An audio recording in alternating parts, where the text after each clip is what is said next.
Hello, hello. My name is April Malone with Yes, I Work From Home, and this is the podcast. Today I have Samantha Milner with us, and she just moved from, I think, Portugal to the UK. Is that right, Samantha? Yes, that's correct. Okay, so Samantha is basically the starter, the founder of Recipe This, a website you might be familiar with. Why don't you go ahead and tell us how you have made this your job, your career? Okay, so recipethis.com is a food blog and it focuses around teaching people how to cook with kitchen gadgets. Think instant pot, air fryer, slow cooker, soup machine, that kind of thing. And I started it with my husband Dominic in late 2015. So it's kind of nearly 6 years old now.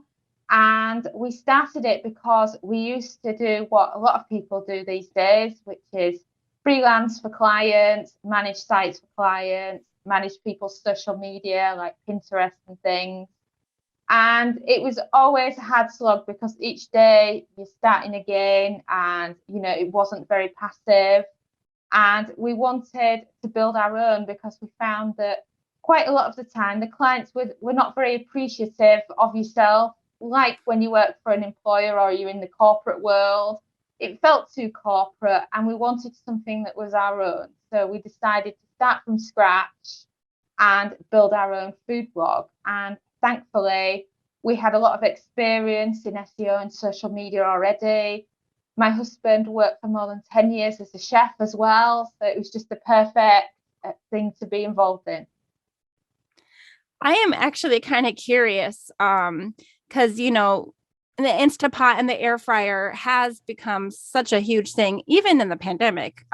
People are really turning to that. I'm going to pull up my phone right now and see if I have saved one of your recipes before. Do you actually post recipes or usually just the tips and tricks of how to use some of the gadgets?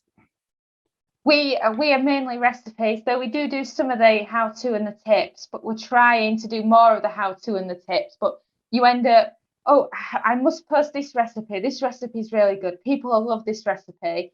And you forget sometimes to do more of the how to. I I feel like was I definitely have used your site before. I'm not sure if I've saved them as like a bookmark. Go ahead, keep going.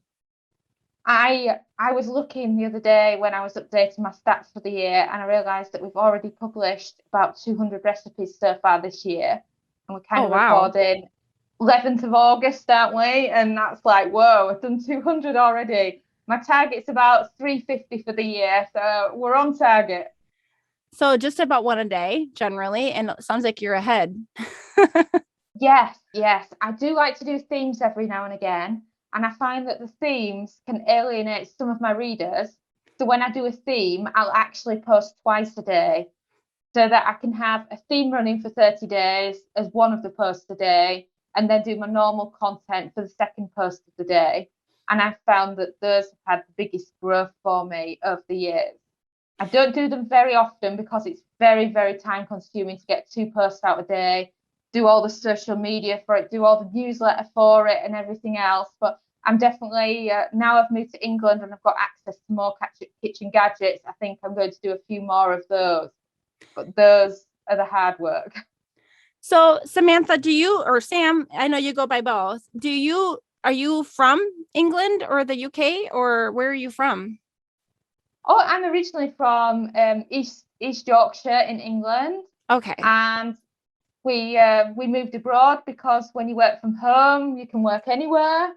And at the time, we Sometimes. weren't, yes, sometimes, and we weren't food bloggers and we weren't relying on produce. And I don't know whether you're aware of it in America, but in Europe, there's such a thing as Brexit when England left Europe, and it became a lot more difficult to source ingredients. You're paying customs now on everything, Mm. and all of a sudden, it's really not worth being in Portugal. And that's one of the main reasons why we moved back. And we moved back Friday last week. So we're very much new. My office isn't complete yet or anything like that. It's just very much new. Oh my God, we've just moved. We've still got loads to do, kind of thing.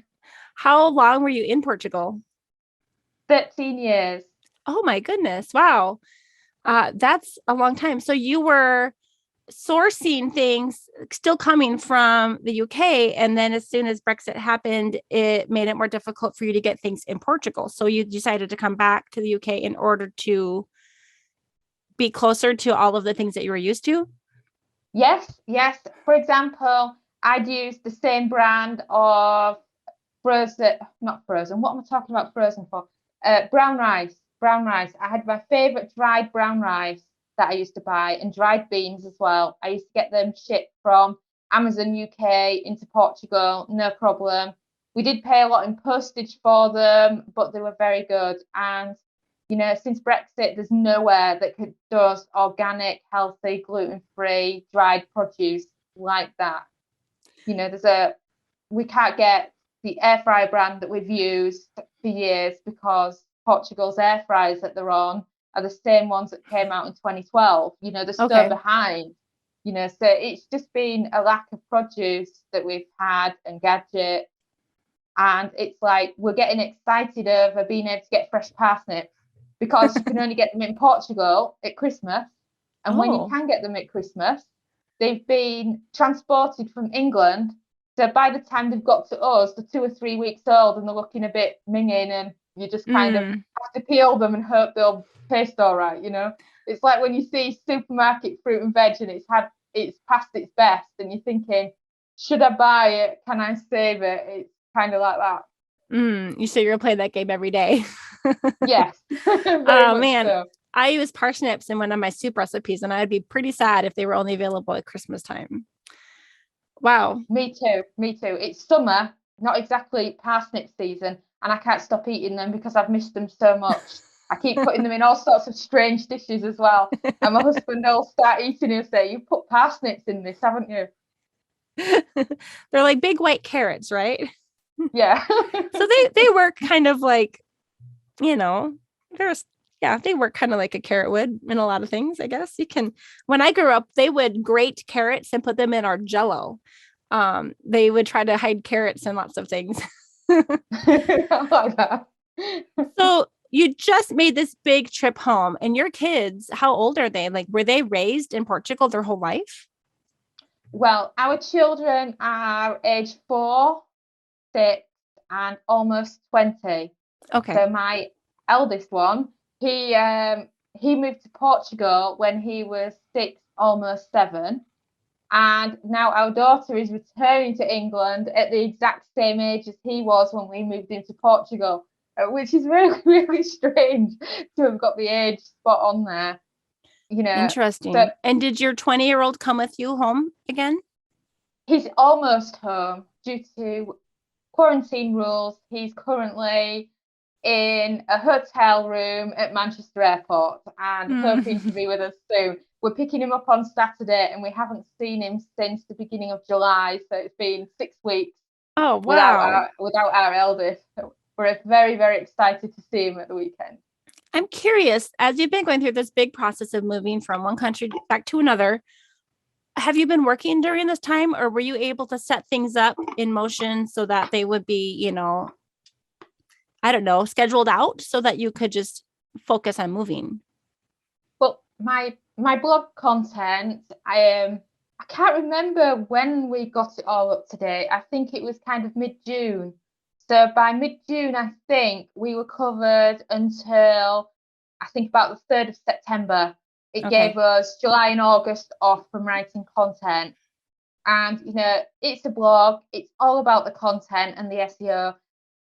Therefore, our content comes first above everything.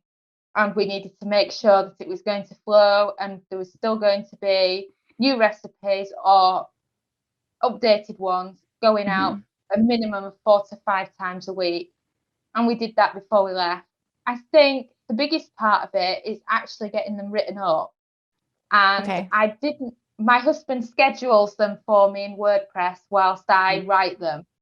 So I pass them to him in a load of Microsoft Word files, and then he does them.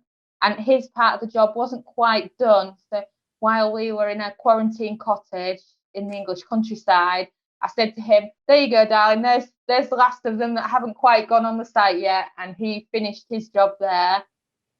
And then apart from that, we've just had the main admin kind of management side of things to deal with, comments that have come into the blog, dealing with all our emails, making sure our team's happy and they've got their work, keeping up to date on social media. So all in all, I would say that we've been running the site on maybe 4 or 5 hours a week at the moment Oh, throughout wow. July up until now. And I think now we're going to be going on to about 4-day a week again for the remainder, because the school holidays here are different to America. We don't go back until about the 9th of September, you see. Right. I grew up in Minnesota in the north. And so they had that calendar where we would do it after our Labor Day, the first Monday. It would be the day after the first Monday of the month of September. I'd have to look at a calendar to see what day that is this year. But in Arizona, it's hot in the summer. And so we actually send the kids to school in the summer, and then we take a longer break in the fall, the spring, and then even at the winter holiday. So it's very interesting. The USA has, pardon me, 100 different schedules. It just depends on what your state and what your school district has decided.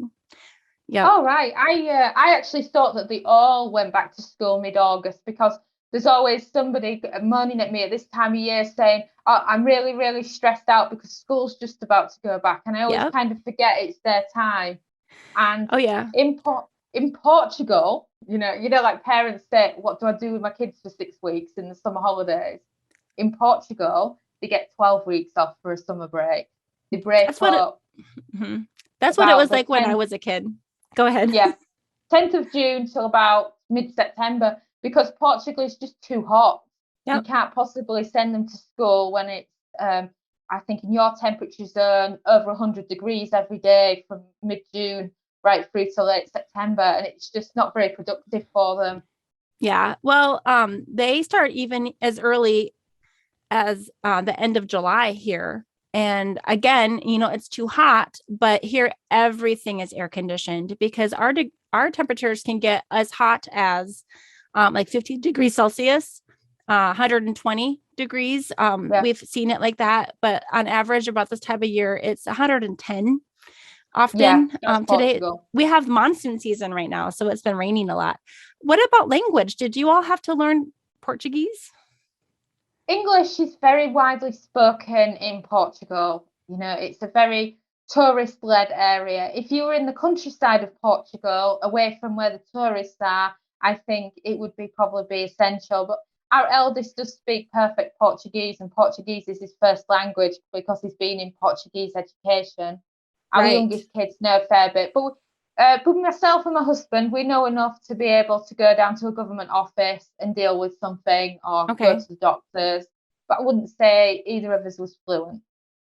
Did you say that your eldest, his first language, I mean, obviously he learned English until he was 6, but did they do school in Portuguese, or do they have international schools too? Yes, he went to, there is international schools, but he went to a Portuguese school. Yeah. And you couldn't tell him apart from his friends when they're speaking Portuguese together. Portuguese is his first language. His English is really good. He just struggles a bit sometimes with some of the grammar because it's not his first language. Compared to some on the second language, and he also speaks Spanish and German as well.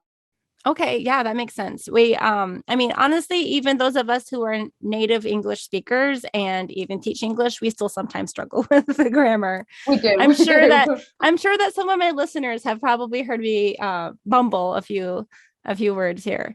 Now, you mentioned a team. You said you're trying to give your team the things that they need and make sure they have their work. What team members do you have? Like, what kind of tasks are they helping you with?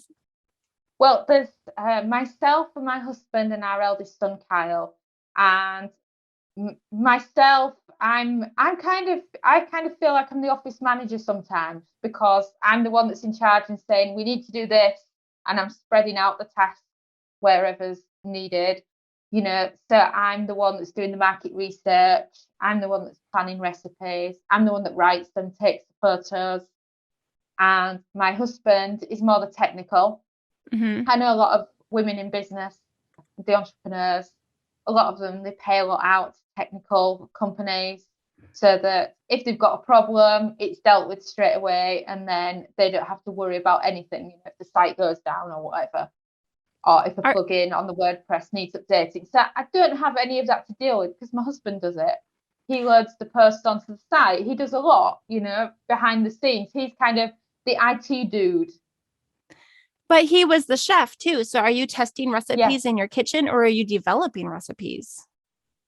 We do both, really. We're testing them in our kitchen. We're developing the recipes. You know, a lot of them are quite easy recipes, so they don't really take much of our attention. You know, we're in the air fryer niche. People want to know how to cook frozen fries in the air fryer. You know, when you're doing those kind of recipes, you can do 5 or 6 recipes in a couple of hours. I You have know, but definitely obviously, I've definitely Googled how to cook frozen fries in the air fryer. Like I know I have yeah, Googled that.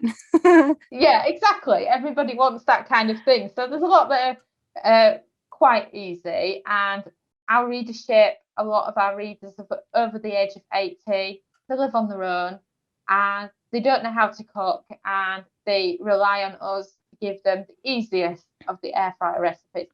So we're obviously testing a few at a time. And you know, my husband's a chef, you know, so if he was in a kitchen, you're batch cooking lots of recipes. The same applies to us. We'll often do 5 recipes in one go, in one day. Like But we get do, all the chicken recipes done at once kind of thing. yes, what we did, I can't remember when it was, I think it was early June. We have some KFC chicken recipes on our site, and we're in the process of updating them now. What we did is we set up our production line and we did lots of different breaded chicken recipes in the same day. Mm-hmm. You know, you can then reuse the process shots quite a lot between the different posts, and it helps organize yourself better. Oh, So right. my Okay. husband's always there to help me. You know, he's much quicker with the kitchen prep than what I am. You know, so I can pass some of that on to him. Like for example, we were doing the KFC chicken, and it's better just to chop up some whole chickens. I don't like chopping up whole chickens. I don't know anyone that really does. Uh-huh. You know, he's quickly chopped them up for me. You know, I bet. I'll he breads better than me because I'll leave the odd patch where the chicken looks bald when it's come out breaded, and he'll just do that kind of thing for me. You know, if I need a hand shot, I'm always scared to death of those mandolins that people use to very thinly slice vegetables. I'm always convinced I'm going to cut myself on them. And we Mm-hmm. were doing some dehydrated fruit, so it's I'm come on, actually Dominic, looking you can do those. I'm looking right now at the dehydrated watermelon, which looks kind of fantastic to me. I grew up loving watermelon. My mom is probably her favorite food.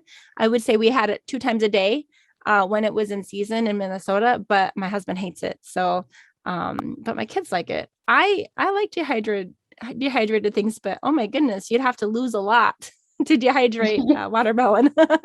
Yeah, it wasn't that bad actually. It was really nice. I really enjoyed it.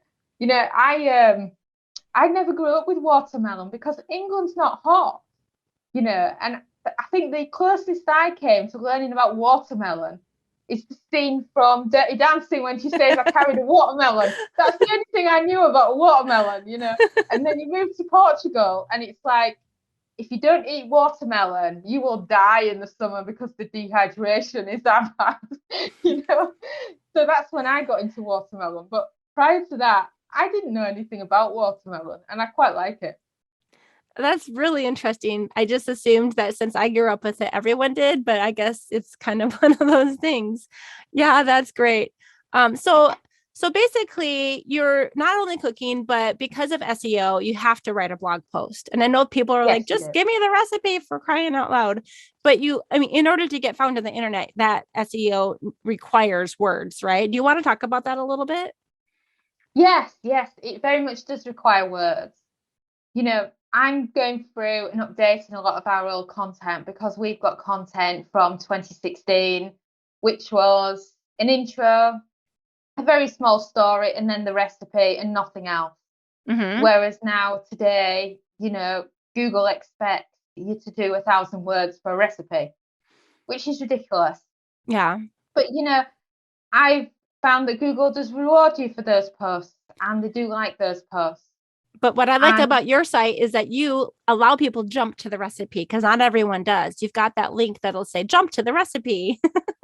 yes, yes, yes, I have. Yet you'll still get 10 people moaning at you, leaving 1 stars on your recipes each week, saying, complaining that Too they just many want the words. recipe. Yeah, yeah. All they have to do is click jump to recipe. It's It's not a brain, is it? it was You there for know, you. yeah, So you're not only telling a story, you told the Patrick Swayze, and baby, the Dirty Dancing recipe about the watermelon, and then you're talking about, um, can you dehydrate a watermelon? Yes, you can. Why dehydrate a watermelon? And then what happens when so you're really educating people. So there's a lot of thought in how to cut a watermelon, which is, if you didn't yeah, grow up with a watermelon, it's not exactly intuitive. So there's a lot of different ways to yeah. cut a watermelon.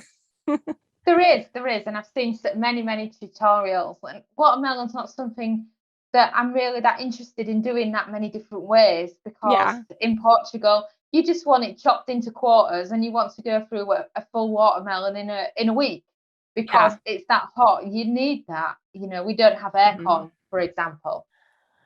Tell It's me what that. Oh, air conditioning. yes, we don't have any air conditioning. So it can be very difficult. So I'm glad I'm away from that heat now. Oh yeah. And the watermelon, it helped, but dehydrating watermelon is a great way for saving it when it's out of season, and Yeah. people love the different things that they can dehydrate.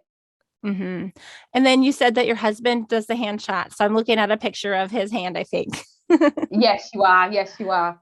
Because that mean that somebody's got you're to the, hold the camera. yeah, are you the photographer in the family then? Yeah, well, I'm not. I wouldn't say I was good at photography. I use an iPhone 11 Pro Max for my photos, and they do a fantastic job. I don't like digital cameras. I'm really not interested in learning about the photography. But at the same time, from a reader's point of view, I find that my readers appreciate having the step-by-step shots. Mhm. Whereas on a lot of recipe sites, you just see lots of perfect images and no idea Pinterest. of how you got there. Yeah, Yeah. yeah, They just look pretty, but it's usually just like the same cupcake from different angles and with different backgrounds and stuff. So yours are a little bit yeah. more practical. Um, So we focused on the practical. We focused on the helping people like that. Our photography is probably not the best in the industry, but it's quite a lot better than our competition. okay. And Yeah. then there's those in our niche, our competition, if you like, that take better photos, but they don't have the step-by-step photos that help the reader. So we have hmm that balance. I wish I could. I should go through my history and see if I can find which one I've read. Probably something like how to. Do you have one on sweet potatoes? Like how to air fry sweet potatoes? Yeah, we have quite a few on sweet potatoes. I bet. So even in your recipe, you do include the pictures, but they're just like the bare minimum. Like this is what it looks like when you do this step, which is for someone who is 18 and out on their own for the first time and making a recipe they've never done before. I was calling my mom a lot when I first moved out. Now I can just use my phone and the internet. I'll find another reason to call her, but your step-by-step tutorials here are definitely making it easier, I think, for a lot of people to get started on cooking. Yes, I think a lot of people find it difficult, but my audience is more your older audience, and their problem is that you'll have a guy that's on his own, he's been widowed, his wife cooked for him for the last 50 years, and he's never cooked in his life.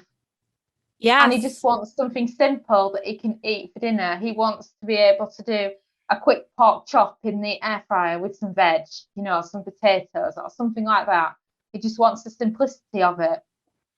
I remember being 22 years old and having no idea, like literally no idea how to make French toast. And I think that it was just one of those things that my mom always did. And my mom is an excellent cook. She grew up in a household where it was kind of a throwback in time. She was raised in like, the 60s and 70s, but they made everything from scratch. They made their bread from scratch. They made their soap from scratch. It was almost like 100 years before they made everything from scratch. They were a farm family in a rural area, and they were very self-sufficient in that way. When I was a kid, my mom would usually just have me stir things, and I could bake pretty well, but I think that since she already knew how to do everything, it was just easier to do it and then just have me help rather than have me do it on my own. Maybe because of our personalities being a little different. And so there's certain things I could totally do by myself and other things I had literally no idea. And French toast was a little embarrassing because I was like, I thought everybody should know how to do this, and it's easy, but it was like the day that I realized, wow, I don't really know very much. Well, I left home at 18. Well, actually, I think I left home at 16, but I remember moving in together with my boyfriend, who's now my husband of more than 18 years. And I couldn't cook. My mum was like, she was a very good cook, but she didn't have the patience to teach me. Same. And she would cook lovely homemade food for my dad, like homemade pies and that kind of thing, like Yep. steak and kidney pies. And then she would give me a can of spaghetti bolognese that had been reheated in the microwave. It was very much that kind of upbringing, or macaroni cheese out of a can. And she would ask me to peel some potatoes, and I would do a bad job. And I think she eventually snapped at me and said to me, "You better marry a chef because you're terrible at cooking." So was your husband older than you? Like, did he already have these cooking, or did he go through school while you were together? He was 23 when we started dating, so he's about 5.5 years older than Okay. me, and was already working as a head chef when we got together. And he had the patience with me. I used to watch ridiculous amounts of Jamie Oliver to learn how to cook. And then I'd ask my husband for advice. I'd follow Jamie Oliver recipes out of the cookbook. And at the same time, I'd make terrible mistakes. And my husband would just give me a hug and say, "This is how you should have done it." I remember, because I was 18, come on, at 18, we're not really geniuses in the kitchen. I could bake very well because my grandma taught me how to bake. I could make perfect short crust pastry, or as you call it, pie crust. I could make fantastic scones, quiches, that kind of thing. And I was very good at making a lasagna. I could do a great lasagna. Even now, it's my son's favourite food, and he can't wait for his mum back so she can make him a lasagna. And yeah, I know. And I remember my really bad moment was our first Christmas together. We got together in January, so it was nearly a year that we'd been together. And my husband was working Christmas Day, because chefs, they don't get days off. And I said to him, "Fine, I'll cook a roast turkey dinner for the two of us." I thought, it can't possibly be that difficult. The roast potatoes, the Brussels sprouts. I decided to do the whole shebang. And should I tell you which bit I failed on? The turkey? Was the turkey. Yes. I actually cooked it upside down without actually realising that it's supposed to go breast side up. And the best bit of all, I'd left all the giblets inside it, not realising it had giblets inside it. Were they in plastic or were they just in there? Yes, they were in plastic. Yes, they were in plastic. And I tell you, the turkey tasted absolutely delicious. And my husband still laughs about it now, and so do I. And a few years later, I don't know, about 3 or 4 years ago, I was watching a Gordon Ramsay cookery show, and he said the secret to perfect roast turkey at Christmas is to cook it upside down, breast side down. So I'm like, yay! So it wasn't that bad. So it tasted well, or tasted great, and you didn't get sick. So yeah, I didn't get sick. So yeah, I've just always concentrated on improving my cookery ever since. I've always had my head in a cookery book. My mother-in-law, she's not with us. When she was young, I think probably when she was about 16, through church school, I think it was, she was given a very old school big cookery book, one that's very popular in England, but you won't have heard of in the US. And it was massive. I think we're talking 1,200 pages, no pictures, the really old school type. And I followed a lot of recipes in there over the years as well that I've really liked. So you just kind of learn as you go. My mother, in that rural community that they grew up, it was very German, and so they had a cookbook that I guess the church was 100 years old from like 1870 to 1970. And they did a Yeah. cookbook, and I got one. I actually have two. So I have one I can pass on to my daughter as well, or one of my daughters at least. They'll have to share. I have two daughters. But I mean, the recipes call for things that we don't generally use often, like lard, not very common anymore in the US. I have watched a little bit of the what is that famous cooking show in the Britain, the Great, what is that one called? Oh dear, it's a British big, Bake Off, I think you're thinking of, aren't you? yes. And the recipes are very different. Like when you said pie and you said kidney pie, like usually pies are sweet in the US. And so we don't have as many meat pies unless it's like a chicken pot pie. So yeah, there are some different traditions definitely from your area to ours. I noticed that Yes, you do, definitely. you have What the I imperial. actually, what I Oh, actually did that helped me grow my business, which sounds ridiculous, is I mhm, actually hired this 75-year-old guy from the US. He was from Michigan, and mhm. I hired him just to teach me about American cookery terms and American produce because I was getting more and more of an American audience, and he taught me about so many different foods and things. So I am pretty good when it comes to American terminology about food. Wow. Well, you said cookery book, and we would usually call it like a cookbook. Yes, you would. You Just would. little things like that. Yeah. Oh, it's So, like the zucchini versus courgette, the eggplant versus aubergine. There's oh god, what do you call it again? Confectionery sugar versus icing sugar. There's mhm. just so many of them. You know, it's like Yes. we would never say chicken pot pie, it'd just be chicken pie. Or England's Oh, really into its pies, so it'd be chicken and mushroom pie, chicken and leek pie, steak and kidney pie, you know. And Australia is even more obsessed with the pies than what we are. You know, you should mhm. see how many different pies they have over there. They really do put us Brits to shame. So I noticed that you use the imperial and the metric system, and you can let people toggle between the two. And you have the print version for your recipe. Do you have a print version without the photos? Yes, it automatically does it without the photos. Okay, so You if I go can to just tick print a the box. recipe, Yeah. oh, I see it. Well, actually, when I push print this recipe, it still does include the photos for like instructions.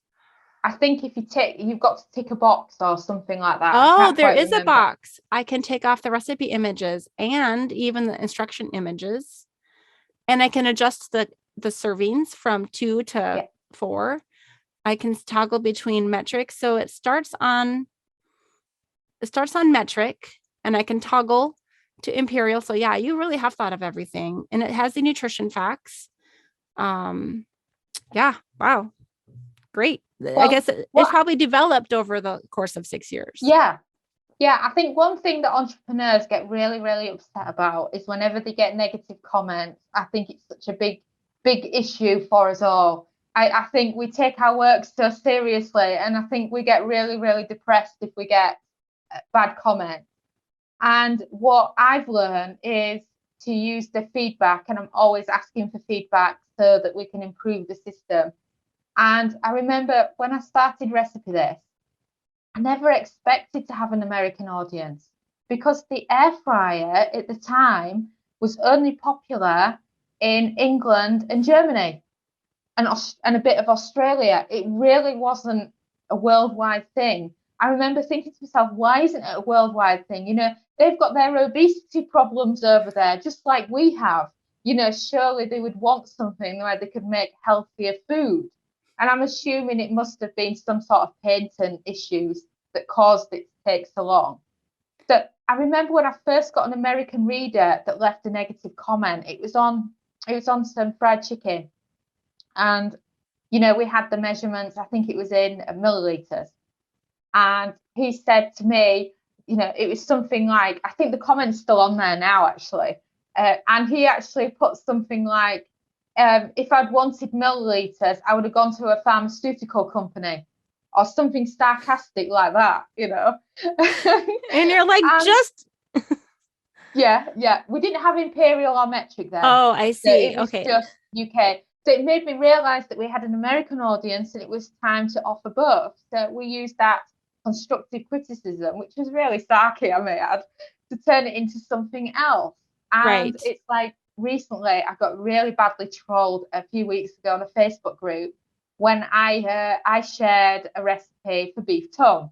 And I know a lot of people have an issue with eating the tongue of a beef, and it went crazy because there was people saying, shut your mouth unless you're going to say something nice.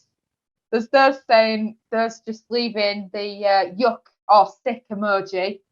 And then there was ones talking about how much they love beef tongue. And it had gone viral. I think 1 million people had seen it in the space of 24 hours.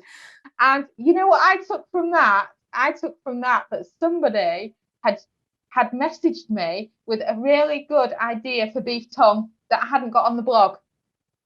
That was a Mexican recipe that was very popular. And I have a feeling that most of those people that were saying yuck had actually had the Mexican version, but because it would have used the Mexican terminology, they wouldn't have actually realized that they'd eaten it in the first place. What would the Mexican terminology be? Do you know? I can't remember. It was the Mexican name for it. But basically, in Mexico, the beef tongue is very popular as tacos. So when you're in a Mexican restaurant eating beef tacos, there's a good chance that it's actually beef tongue that's actually been used to make those tacos. I'm trying to see if I can look it up. Someone will have to tell us. Well, actually, I think I found it, but I'm afraid to say it. Let's see. Why, the pronunciations, it's so hard, isn't it, when you're doing the foreign language? Mostly just because I'm afraid that someone will tease me about it. We are afraid of the critiques, aren't we? But you've been able to use that. Did you have to go back and revamp all of your previous posts to update it to the Imperial option? I can't remember when we started it. It wasn't that long after that comment, which would have probably been late in 2016. And I'm sure we started 2017 by including them, or 2018. But then we added a plugin on the system that automatically moves it from one to the other, so we haven't needed to. So nearly all our recipes and our recipe cookbooks are now in both. Yeah, a one and done. Okay. Yeah, a one and done. But, it's not always perfect because sometimes, I don't like cups. I really don't like the American cup measurements, because I don't feel like it's 100% accurate, especially when you're dealing with baking. And I prefer the fact that when these metric to imperial measurements do it on our site, it does it more into ounces and pounds, kilo to pounds, right, and grams to ounces rather than to cups. Because when you're putting a food, say butter in a cup, how thin are people slicing that cup to fill that cup? Your measurements are never going to be spot on. I love cups for liquid quantities. If you need 1 cup of water in the Instant Pot, I use cups for that. That's easy. With a lot of it can be a bit off. Well, I think that, I don't know if I learned it from Alton Brown or who, but basically, if you scoop your cup into the bag of flour, it's going to be a completely different weight or amount than if you would have poured it in or sifted it in. It'd be lighter and airier. So they say that the weight, if you measure your ingredients by weight, it's much more accurate. But yeah, American cookbooks will still use a cup of this and a cup of that without always putting, I think with you, if you're adding weights and, you kind of are covering all the bases, it seems, though, with your recipes. So yeah, we try to, but there's always be somebody that'll come to you and say, I'm not happy. I wish it had this, but you're trying to get everything you can possibly can to keep everyone happy. Right. And so then you're also probably including the terminology for the different words. So you said, what do we call the purple vegetable? Eggplant? What do you call it? Eggplant, aubergine.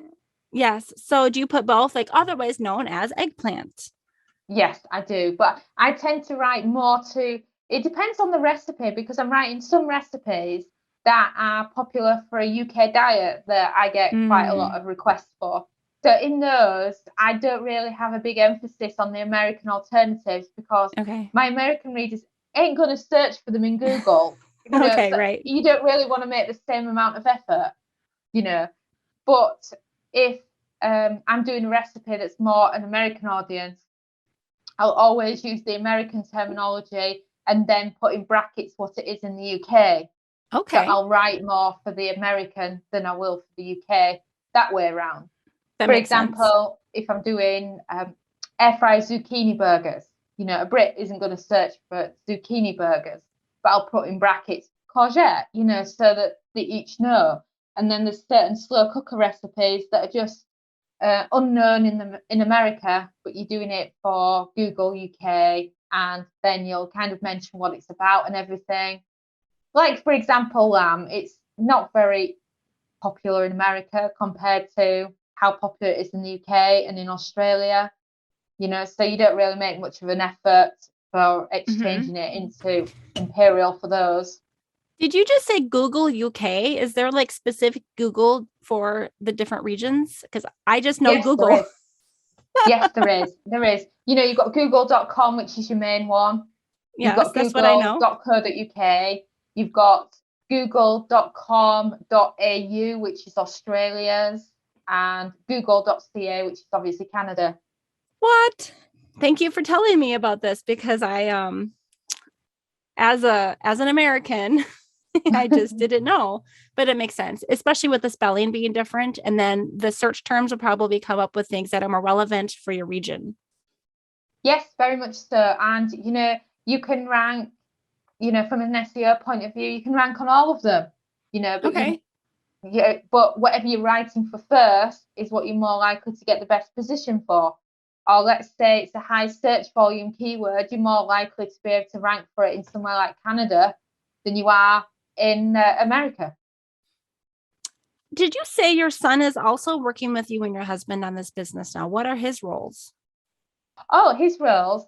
He's whilst I call my husband head of technical, I call my son head of graphic, Okay. because he makes the pretty Pinterest graphic with Canva. He also does the video editing as well. Okay. He does a bit of admin or whatever I need him to do. He's very good at Pinterest. Which for a young guy, he gets Pinterest. Good. He could have a career for himself in Pinterest management if he wanted to, because he's really good at it. But I don't think he'd ever do that. But he could if he wanted to. What role, when do you use video? Are you doing video for marketing or like on Facebook, or are you including, I don't see a video on this recipe. Are there videos on recipes? Yes, there is, but not on all of them. We only started doing videos and taking videos seriously at the beginning of this year. Okay. And obviously we've got more than 1,000 recipes on our site. You can't achieve all of them at once. I think we're up to just over 100 videos now that we've got on YouTube. And once they go live on YouTube, we embed them in the posts at the same time. We're ones that's obsessed with recycled content and repurposing content. So you created the content once, you don't want to waste that content. So Kyle, our eldest, will make a shortened version of the video. He's been putting them on TikTok for us. Okay. YouTube Shorts, and ridiculous how it sounds, but Pinterest story pins, or as they call them now, Pinterest ideas, is not available in Portugal. So we've just started yesterday with the Pinterest idea pins. So the same ones that went on the shorts and the TikTok are now starting to be loaded up onto Pinterest as well. And it's a great way to reuse the exact same content. So what kind of video content would you include on a video or embedded in with the recipe blog post? Okay, they're a bit longer, those ones, and they'll start with me talking and introducing the recipe. Then there'll be a call of action, such as join my mailing list, or you'll find 1,000+ kitchen gadget recipes at Recipe This. Then it goes into the hands and pans, like what you see on other recipe videos, where somebody's kind of above you and you can see exactly what's going on with the recipe. Okay. Yep. they call them hands and pans in the technical terminology. That's what a food blogger would call them to another food blogger, is hands and pans. Hands Because and all you pans. can see is someone's hands in the pans, but obviously we're air frying Instant Pot, so there isn't actually technically any pans, but you get the idea. So you've got a camera suspended above you or on a tripod or something pointing down over you. Yes. So it's my husband's iPhone 12, whatever. Sorry, I don't understand the iPhones that well. And a tripod, and I'm doing the video, and he's checking it to make sure that the right bit of the video is done. And then the video will end on a thanks for watching with a call of action to our social media channels, and that's the video. So smash Kyle that button. Yeah. So Kyle will have the various video clips and he'll put them together for us, you know. So he's doing that from a hotel room at the moment. And that's Kyle's main roles. And then as well as Kyle, we have 3 full-timers from the Philippines as well. And they're just virtual assistants. They do a bit of everything. You know, they're very useful, but at the same time, you know, they're kind of data entry style workers. They're not like your Pinterest managers kind of staff. Okay. But what roles do they have then? Various different things. Like, let's say I want to do a 5-ingredient Instant Pot recipe roundup. They can go through our site and tell me exactly which ones are 5 ingredients to save me looking through and scrolling through the site for hours to do it. They'll do it for you. Yes. And let's say when you bring out a new blog post that you want it posted into various places, they do that kind of thing as well to save you a job. They find me podcasts to go on if that's what I want to do. You know, they don't do that, but that's just an example of the kind of things that you can get them to do. I have my third one is actually more of a designer, and she's very good in Canva and Photoshop, and she makes kind of the fancy recipe printables to go in online cookbooks. So does she and your son Kyle often work together? Does he pass things off? Yeah, they kind of do. They have different jobs, but it's kind of that there's so much work graphic wise that you need 2 of them really full time. You know, I could really do with a third full time really because of the amount that you want to achieve, you know, when you're running a blog and you constantly want to do things.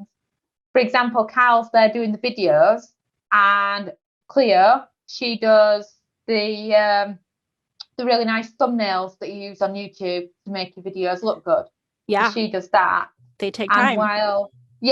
And whilst Kyle edits our podcast episodes, Cleo has made the art for the podcast episodes. So, you know, they kind of have similar jobs. I don't know if I knew that you have a podcast. What is it called? Recipe This? Actually, no. I said to my husband, we spent a while talking about it, saying we need a really good catchy one. And I said 3 words max so that it stands out. And it's called Magic with Gadgets. Okay. So is it more the kitchen gadgets then? Yes, it's a solo podcast just with myself speaking, talking about the various different things to do with the kitchen gadget. I had the idea because I generated quite a few readers who are partially sighted or are blind. And I just thought it was a great way for them to follow the recipes online without the videos, because they were complaining about on YouTube videos that people just do these really fast cooking videos with music on and they can't understand or get their head around the recipe because there's no speaking. You know, imagine a blind person. Podcast is brilliant for them.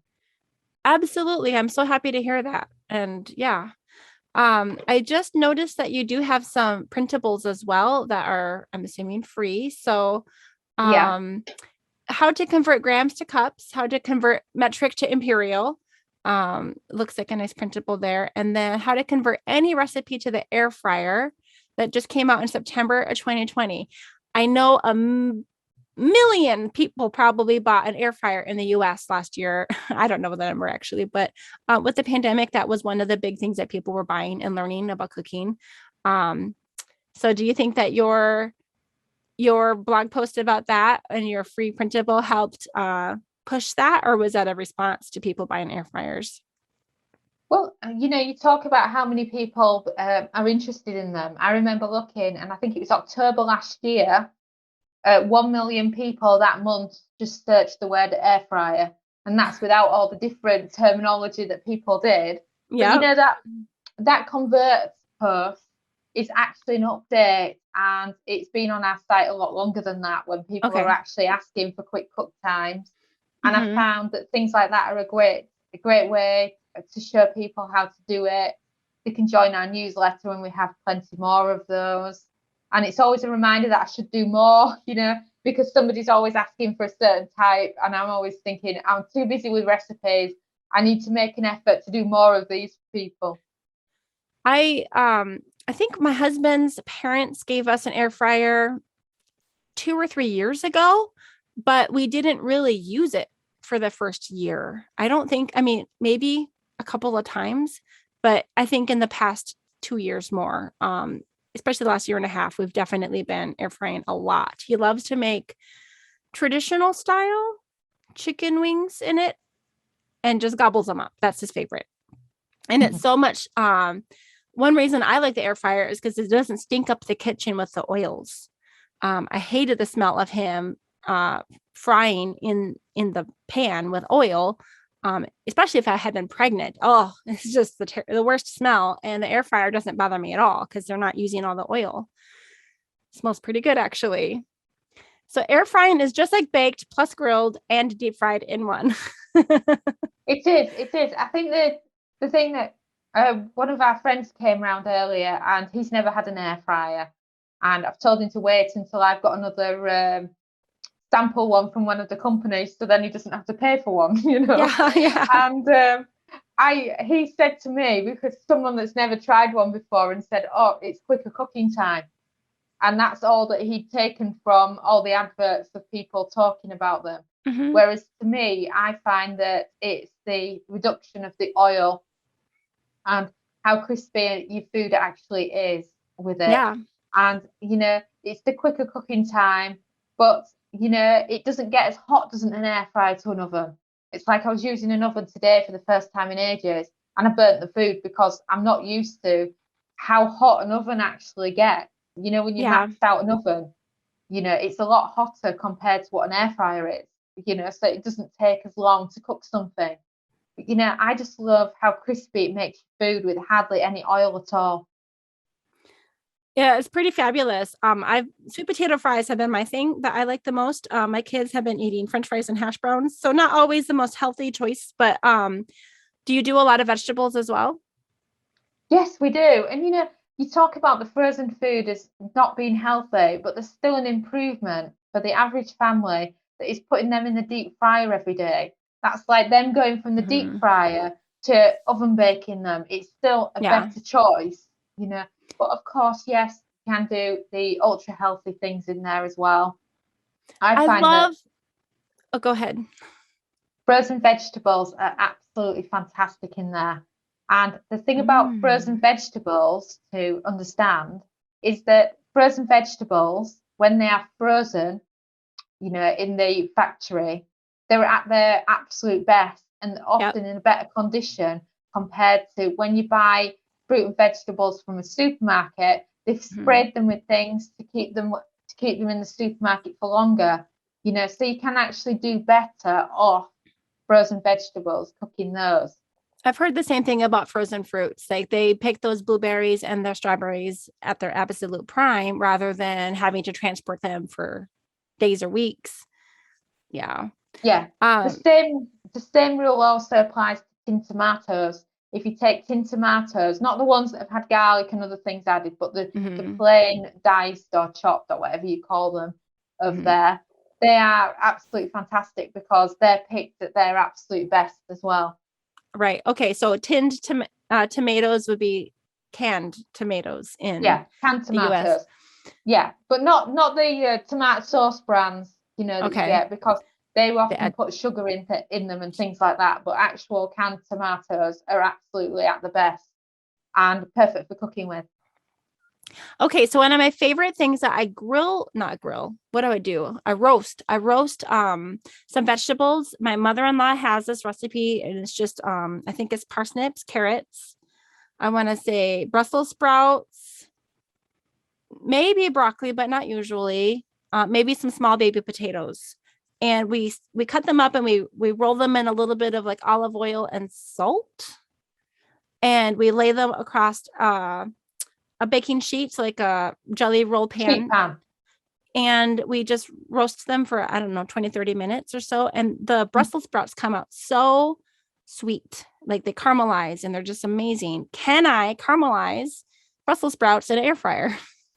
Absolutely, absolutely. But the thing about the air fryer is because it's like having a bad oven in a way. You know, like when you're in student digs and you've got that bad oven that cooks things from the top and doesn't cook them all around. And Yeah. until you get used to the oven and the way it cooks, you're always going to burn your food, Do you just or take it's it out not and going to be shake it cooked. a couple of times and stick it back in? Yeah, so I find that what you've got to do when you're cooking Brussels sprouts, for example, is to either steam them first because it really helps speed up the cook time then. You know, Mm-hmm. for example, we will do 0 minutes on Brussels sprouts in the Instant Pot first Oh, and drain them and toss them in some olive oil and then put them in the air fryer, because otherwise the cook time is just so long because of the way it cooks from the top that whole size Brussels sprouts just take too long. But if you have mm-hmm. the Brussels sprouts, Yeah. then you could, yes, do it very much like you were doing it in the oven. We But do it's have them. about the Mm-hmm. size. Yeah. So I've never done a zero time on the Instapot. So basically all you do is you just let it get up to pressure. Yes. Yes. Oh, When you set the cook time on it, you know, like when you're pressing the buttons and you're pressing it up, and let's say you're normally doing 2 minutes. yeah. When you're going down to 2 minutes, it will allow you to set the time as 0. And you can do that for quite a few different things in the Instant Pot. My favourite Instant Pot frozen broccoli, you can load up the Instant Pot with frozen broccoli, 0 minutes, and it's perfectly steamed broccoli after that 0 minute. I have an 8 quart duo, an Instapot Yeah, duo. I've got one of those. So does it take about what, 10 minutes to get up to pressure? Yes, it's very quick with your vegetables because you're only putting in a cup of liquid Water. in it to Yeah. bring it to, and you're not overfilling it when you're just steaming some vegetables. So it's very quick compared to a 2 minute cook time for fresh vegetables in the Instant Pot. You can also use those little bags that are mixed up, you know, your carrots, broccoli, and cauliflower bags. You could put a bag of that in for 0 minutes as well. Um, and there's Oh, a yeah. few other things you could do for 0 minutes as well, but the most common is the frozen veg, something quick that you can do in the Instant Pot. I'm going to need to spend some time exploring your site. I wanted to see, I learned recently that you can get, like, I have a steamer basket, but I've heard that people can even like cook multiple different things in the Instapot at the same time. Do you ever do that? Yes, yes. I've tried a few different things. What I don't like, which a lot of people plug and a lot of bloggers are advertising, is a kind of a 2 or 3 in 1, where it's, I don't know how to describe it. You know what it's like? We're not visual on a podcast, but Yeah. I think, it's like 3 different containers that are made of stainless steel and the Mm-hmm. proper fast and shut. So the problem there is that, They're not steaming. because nothing's getting to them, they take a Yeah. very long time to cook. And Mm. we have used them before. And if you look on our site for haggis, you will see us doing it for the traditional Burns night for Scotland's Day, 25th of January. That's their special holiday. And we did it for that. And he was like, come on, please finish cooking. You know, the Instant Pot's supposed Mm. to make things faster. And I know a lot of people use those. So I don't recommend that kind of gadget to go That's what I inside was the Instant envisioning Pot. when I said it. So, like something that would allow the steam and Yeah. the air to move through. Like, so rather than closed steel containers, it would have to be with holes and air Yeah. and What I steaming going through. recommend, if you look on our site, we've got Instant Pot Shepherd's Pie or Mm-hmm. Instant Pot Cottage Pie, as I know how Americans have their shepherd's pie, is what you have instead is, you put your meat in the bottom. So imagine that you're sauteing your meat in a pan normally for making a shepherd's pie. So your lamb, your onion, your carrots, your peas, etc. So you're doing that in the bottom section of the Instant Pot. And then what you do is you can use the trivets that come with the Instant Pot, and you kind of stack that over the meat so that it creates a new level. And then you add a steamer basket on top of that. And then on the one on top of that, you have your sliced potatoes, which can then be your traditional topping for your shepherd's pie. How do you get the potatoes over the steamer basket? Because what you do is you're using your trivet that comes with the Instant Pot, and you're placing that over your meat. Mm-hmm. Yeah. And then what you're doing on top of the trivet is adding a traditional steamer basket that you can get for the Instant Pot.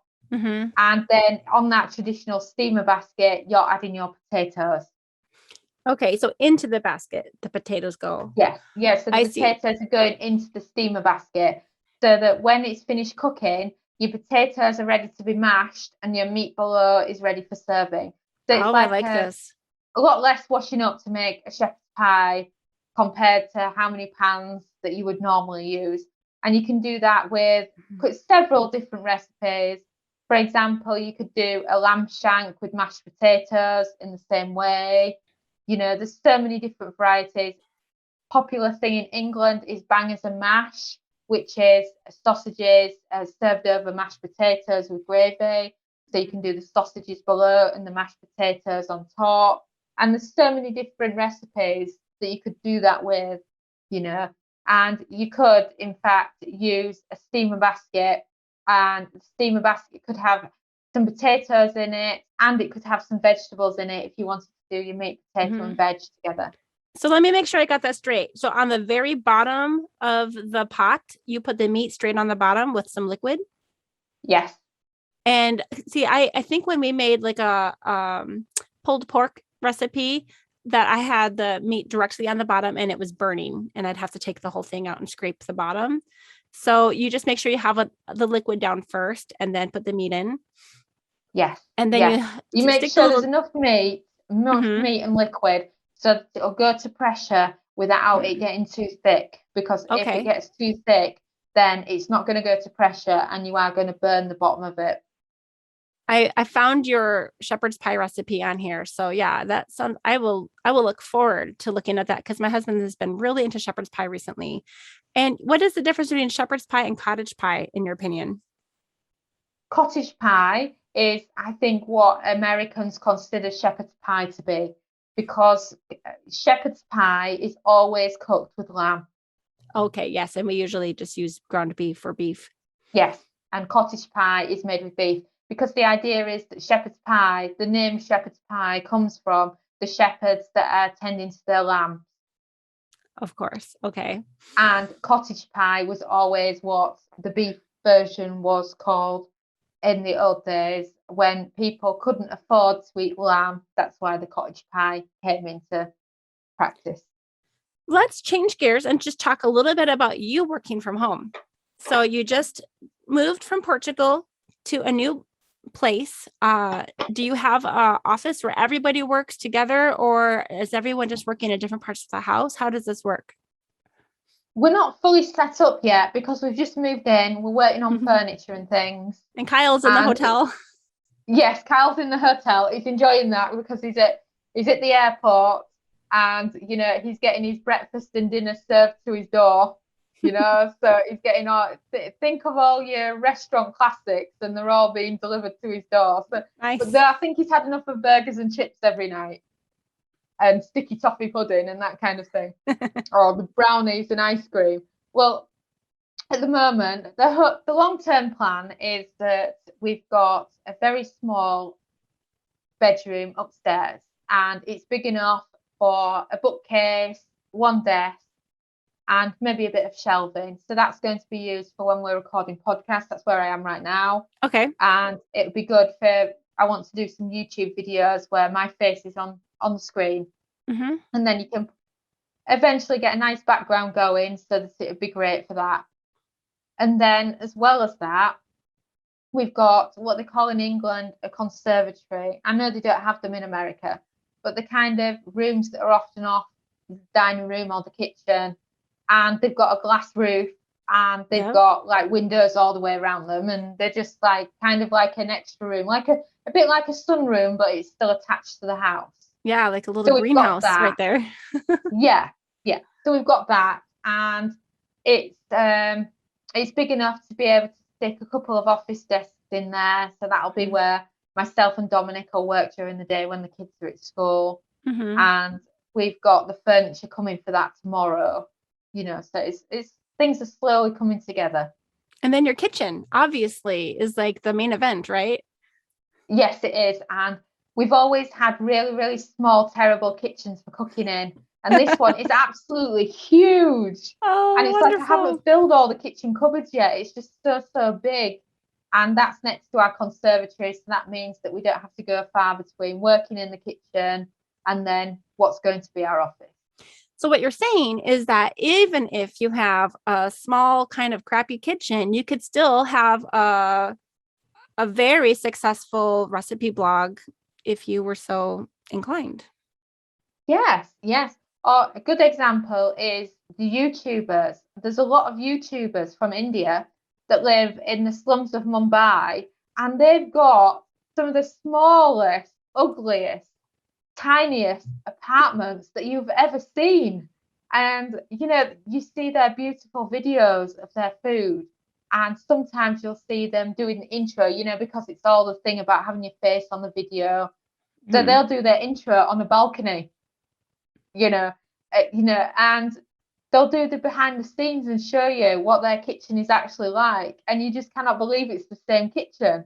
Wow. And I think there's always this thing about you must have the perfect looking kitchen, you must have the perfect looking office, but there's so many of them that are doing it like that. Okay, so basically videography, having a good angle and just keeping your shots framed in correctly, it can hide a lot, right? Yes, it can. Before we moved to England, when we were in Portugal, we did all the videos from our dining room table because our kitchen just is not practical for it. We don't have the workspace in the right place to be able to do it. I just realized that my office door was open and in the video screen. But yesterday I was doing a focus mate session with someone. So I log into this website and basically two people are just working together side by side on camera like this for 50 minutes. And the lady came onto camera, and obviously she was in an office setting, and she looks at me and she's like, "You look like you're in a closet." And I was like, "You were right. I am in a closet." So it is what it is. I mean, I have, a podcast and I am in a closet. And at first I was like, should I be embarrassed? No, I'm not. I was able to make an office out of my closet, and I did what I needed to do to get it done. Yeah, what's wrong with that? I don't see what's wrong with that. I think we have this shiny product syndrome that's always been going on when people work from home. And it's about that we must have the perfect background, we must have everything that's perfect. And I think that's what stops lots of future entrepreneurs from getting going because of that. There's one entrepreneur that I've followed for a few years, and I must admit, I do so out of amusement because she's like follows this business coach that's all about the looks and everything. And you see that she spends more time dealing with the looks and that, and the obsession with everything being perfect and hyping herself up into something that she's not, than she actually does to actually get any work done and make any money. Okay. And that's a big problem in the online world with the entrepreneurs. It's like 6 figures isn't good enough anymore. You've got to earn for 7 figures. It's always had that about it in the work from home industry, which is sad, really, but it's just the way it's become. Or to feel like you can't be on camera unless you are made up, I mean, I think that some people spend more time getting ready for recording a video than I did for getting ready for my own wedding, Yeah. I know what you mean. It's like I haven't been able to get a haircut for a long time because of COVID. Me and my daughter are finally booked in for our first haircut appointment in like a year and a half tomorrow. And the rest of the time, my hair is pulled back, you know. I don't know what's wrong with my hair. I'm sure it's the Portuguese weather, but no matter what I do, it always looks greasy. You know, I can never make it look good. And I've never really been big on the makeup anyway because I wear glasses. Yeah, You know, same. I don't Yeah. see the point. I Right. can't be bothered with any of I that. cut my own hair last year with my husband, and it hasn't been cut in a year now. And it had been a year before that. So I haven't had a good haircut in over 2 years. So I'm Yeah. ready to do that. But yeah, we just took some bad scissors and we just cut it myself, and it was better than nothing. But Yeah, better than nothing. I like that. like, Mine's just grown really long because it's been like 2 years since I last had mine cut. and I think that people, I guess you're going to gravitate towards the people who are maybe more like you. So maybe the people who do take the extra time to look really professional and everything, they might have an audience that cares. But I don't know about you, but for me, I like seeing people who are everyday people in their own home, not having to try to put on a show. I feel like I resonate with those people more and might actually be more inclined to even listen. Yeah, I think it's the girl next door syndrome, isn't it? You know, I think that's probably because I've got an older audience as well, that they like it. They often say when I reply to an email, "Oh, you're a real person." Of course. Like I'm Yeah. not a robot or something. Do you have any advice for people who are thinking about working from home? You have gone a different route than some people have. The people who are working from the corporate office from home, the corporate job from home, or the people who you're more the entrepreneurial, but you're doing it, you're doing more of the blogging and the social media and the recipes versus like selling a service. Well, I do sell a service as well because we do have our own courses that people can buy that want Okay. that kind of thing. So we kind Okay. of do a bit of everything. But yeah, we're more about the recipes than we are about the products. Even though we have the products, they're just an upgrade for what people want. But for us, I've always had that work from home thing because my parents were self-employed and I grew up on the seaside in a popular English town, and my parents had holiday flats. So, we had lots of people staying with us all the time in the summer season. So I was Mm-hmm. always used to that working from home thing, you know. Okay. So for me, it was never very difficult to do, but I know for a lot of people it is. And I'd say the hardest thing is to get the work-life balance right, setting yourself your hours that you're going to be working from home Do you and have any sticking to it. secrets? I think the thing is I have my job list like everybody else has the job list.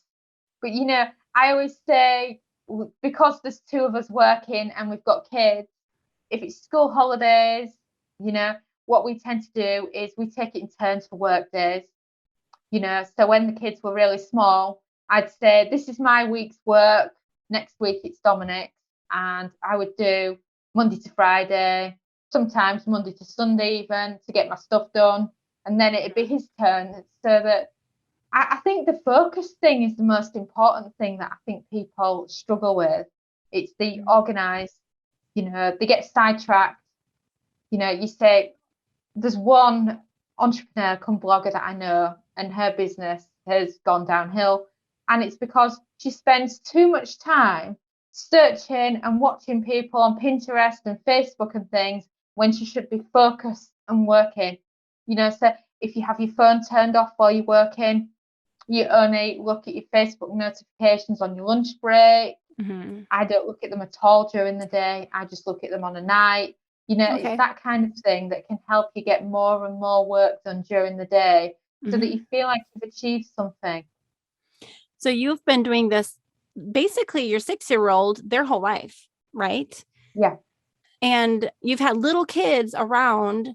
Did you find that you were able, I guess you weren't really recording videos until recently. So it didn't really matter if they were loud. No, it wasn't, but we have done videos with them in the background before. Okay. And sometimes we let them talk, and now they're getting a bit older. What tends to happen is that we'll do a video day. So we'll do 13 videos in one day. Normally it's when they've been to school, but when it hasn't, Kyle's just taken them up to his bedroom and they watched Harry Potter with him or something like that, you know, some Disney films, some Toy Story or whatever. Mm-hmm. And then I'll shout from the bottom of the stairs and say, here's some food, and they'll take a big batch of food upstairs because we'd have done 4 or 5 different recipes, so they'll have really There's weird so much combinations food, please of food. eat. yeah, so there's things like that. But that's how it's kind of rolled with the videos. But with everything else, it's been pretty easy. And when I'm cooking, my kids are there cooking with me, and considering that's a big part of the job, it doesn't matter. They don't need babysitting or anything. You know, it's only recently when we've been doing videos that Kyle's said, right, I'll take them out of the room for the day or whatever. But normally they've always been there. They haven't had TV for 6 weeks while we've been traveling, and they've just got TV back for the first time this week. You know, so I was sat there at the dining table earlier on today doing my accounts while they're watching Peppa Pig, you know, so they're quite happy. They're very easygoing, and they're used to us working from home, so it's not a big deal. They're not hard work with us working from home. We can easily get our stuff done. So what I'm getting from what you're saying is that you've been able to work from home and be with the family almost the entire time. Your husband and you would just take turns, but you would all be in the house at the same time. I'm thinking about some of the people who are thinking about working from home, and the very first thing they do is they go apply to like one of those call center jobs where they're required to lock the door, you know, and hire someone to watch their children for them the whole time that they're working. You know, some of these companies are very strict, and you have found a way to make an income and be with your family almost the whole time. Yeah, and to be honest, there is a lot of jobs where they wouldn't be required to lock themselves away. I mean, for example, everybody's looking for a Pinterest manager these days. Yes. So, for example, when I was working earlier on today, I was doing the accounts and they were watching TV. You know, they're in the kitchen cooking with me. My son is really into his food. He's 4 years old and he wants to learn how to cook. And he's got his own little chef knife. He'll be in there every time when I'm cooking. Whereas my daughter, who just cares about her food all the time, she'll only actually be in there if it's food that she really, really likes. And if it's but either way, they both, yeah. So She's absolutely obsessed with the food. That's so great. Think? Well, we have talked for quite a while, so let's wrap it up. Do you have any advice for people who are thinking about working from home for the first time, or who are looking at possibly having to make it a permanent thing, weighing their options? Well, I think the most important thing here is right now is to go with demand. And that is that right now, Pinterest managers is what's needed. You don't have to be in a locked room working in a call center. Pinterest managers, Instagram managers, and such like are in demand. And with those kind of jobs, you can actually be doing them from your phone or from your tablet. You know, it's like, for example, I'm often hiring for an hour a day just to do promotions on Facebook. So there's plenty of options out there. You know, just look around and see what kind of job suits you best. You know, there's so many opportunities. I mean, when I first started working from home, it was 2005. It was the beginning of the year. I was in university and I just wanted a job that I could stay at home with my kid with. I didn't want to put him in nursery. I just wanted to be with him. And what I actually did is I sold my rubbish on eBay, because eBay was the thing then. eBay in early 2005, eBay was the thing, you know. And I remember what I actually sold. Don't laugh. It was actually the cabbage soup diet under a more sophisticated name. And it was a PDF before PDFs were a thing, before you had the Kindle and you had all these ebook opportunities. That's what I sold on eBay. So it's about seeing what's about right now and seeing how you can capitalize on it. It doesn't have to be a 40-hour slog doing admin assistant work. You know, there's so much choice. Were you selling a print of the PDF, like a physical copy, or were you selling a digital copy on eBay? Digital copy, so it was an attached PDF. So I didn't know that was possible. Yeah, that's how I used to do it. That's how I got started online. I did that. A very popular thing that I used to do as well was I was a huge fan of the British soap operas.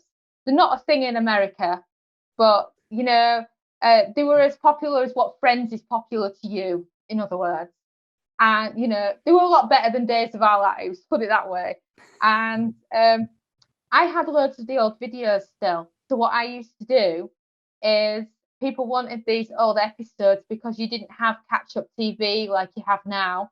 Mm-hmm. So I used to make a copy of the tape for them and sell it to them. And because they were episodes that wasn't available anywhere else on the planet, they would pay top dollar for them.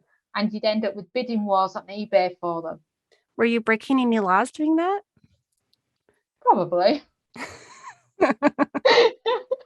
Probably, but they were only my old tapes, so people didn't care. And there were things that were originally shown on Australian TV kind of 5 or 6 years previous to when I was selling them. I think they were from episodes of Australian TV from 1993, and they're selling them in 2005, so they're like antique, so they were in great demand. So that's how I started out, and there's always something that's in demand. I had a guy that just went on holiday a lot, and he wanted his favorite TV recording, so he would pay me to record his TV for him whilst he was on holiday. I think that you're onto something, though. Yeah. Find out what's in demand. I was doing that when I was about 12 years old. I was doing that. Oh, wow. So you weren't doing a paper route or dog sitting. You were like recording people's shows for them. That's amazing. Yeah, I was. And at the time, obviously inflation and everything, I was making about $1,000 a month at the time. And that was kind of back in 1993, 1994 time. So on today's money, that's decent cash. That 12-year-old to be making. Very entrepreneurial of yourself there. You must have learned a few things from your parents. That's amazing. Yeah, and that's the thing, isn't it? It's about seeing what's in demand at the time. Pinterest is in demand right now, so is Instagram. But a lot of other things are not. eBay it's past its best now. People are still trying to make money on Kindle, but you're not going to make as much as you made from Kindle in 2015 because it's not as popular as it was. Yeah. All right, Samantha, I think we are done. Thank you so much for sharing this time with me. It was nice to meet you, and I definitely am going to try cutting my Brussels sprouts in half and air frying them. I am excited about this, and shepherd's pie in the Instapot. And I think, we could all take a page out of that book about looking for what's in demand, but where the market isn't saturated already, right? Yeah, exactly. There's always something new. It's like when the Instant Pot came about, I had a list of 101 Instant Pot recipes. I thought it was a great idea because people wanted a big list of Instant Pot recipes they could scroll through. I was the first one to bring that out, and so many people have copied that idea since. I bet. And I turned it into an ebook, and that ebook's still a bestseller for us even now. 4 years after the original post actually happened. Oh wow! So it's just about demand. So you're selling the ebook, and you have some courses. Do you want to tell us where people can find you and your stuff? Yes, we're on recipethis.com. That's our main blog, and then you can navigate around there to access our courses. We've got 2 courses with similar name: Learn Your Air Fryer or Learn Your Instant Pot. Okay. We've also got many shorter ebooks, and like you mentioned earlier, we've got plenty of printables for people that just want to know how long to cook certain popular foods in the air fryer and the Instant Pot. Very good. Well, all right. Well, let's call it. Thank you so much for sharing this time with me. This has been April Malone with Samantha Milner. And yes, I work from home. We'll see you next time. Thank you.